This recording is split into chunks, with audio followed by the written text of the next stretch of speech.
Harvest, charot.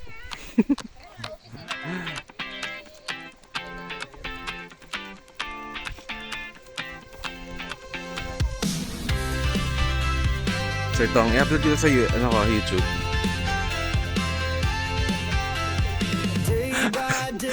Mag-start pa lang.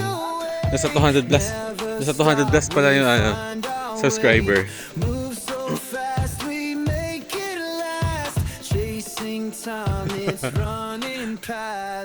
We race the sun, no time to stray. Burning bright, we light the day. Ang taba, no? Inabunuhan niyo po, ma'am?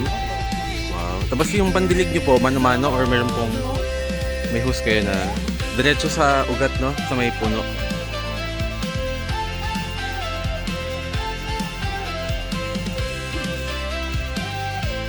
Yun yung mapagod, yung magdilig. Oo. Okay. Ilang taon bago namumunga? 3 years.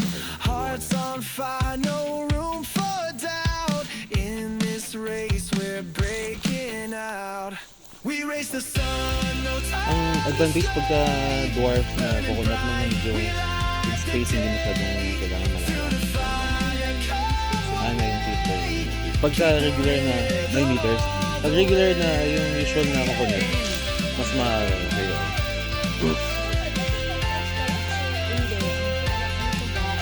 Seedlings.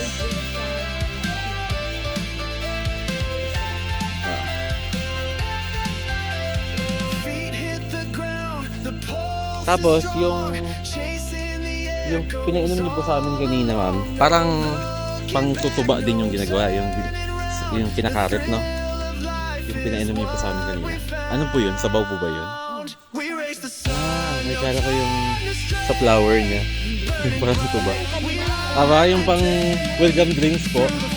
Ayun niya, yung parang pang tuba din.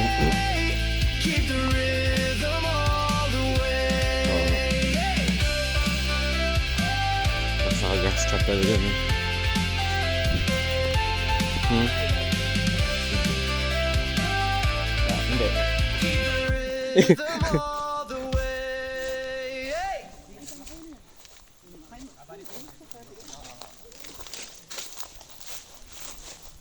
Tapos sa isang taon po mga ilang ano yun na kukolekta nito na bunga? Monthly. Ngayon nakapag-harvest tayo ng mahigit 1,000 na eh. Ay, 1,000 na? Yung 1,000 na yun, yung syllable yun ha. Maliban lang doon sa mga depicted hindi potential for seedling, seed nuts. Pero yung marketable nasa 1,050 parang gano'n.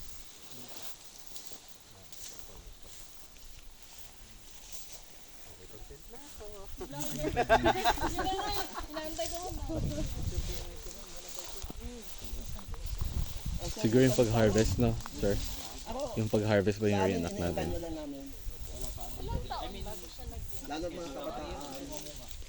Nag-start kami mag-acquire 1959 na ako eh. 59?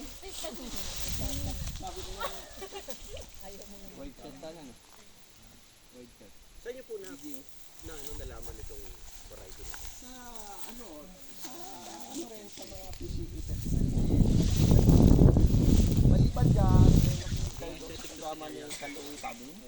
O nagkataon na yung center chief ng Sambonga Research Center, si Mr. Ramon Rivera, yun ang naging resource person. So ang kanyang diniscuss about nyug, dwarf, tall at saka dwarf. So nagtanong tayo, binigay naman ang number, then personally nakausap natin siya. Siyang mentor, pala siya ang nag-guide talaga sa akin. Ano po yung nagtulak? Ito, passion niyo po ba pagtatanim? Siguro dahil pinanganak akong magsasaka being anak ng May gawin niya yung paa niya? Gawin niya yung paa niya.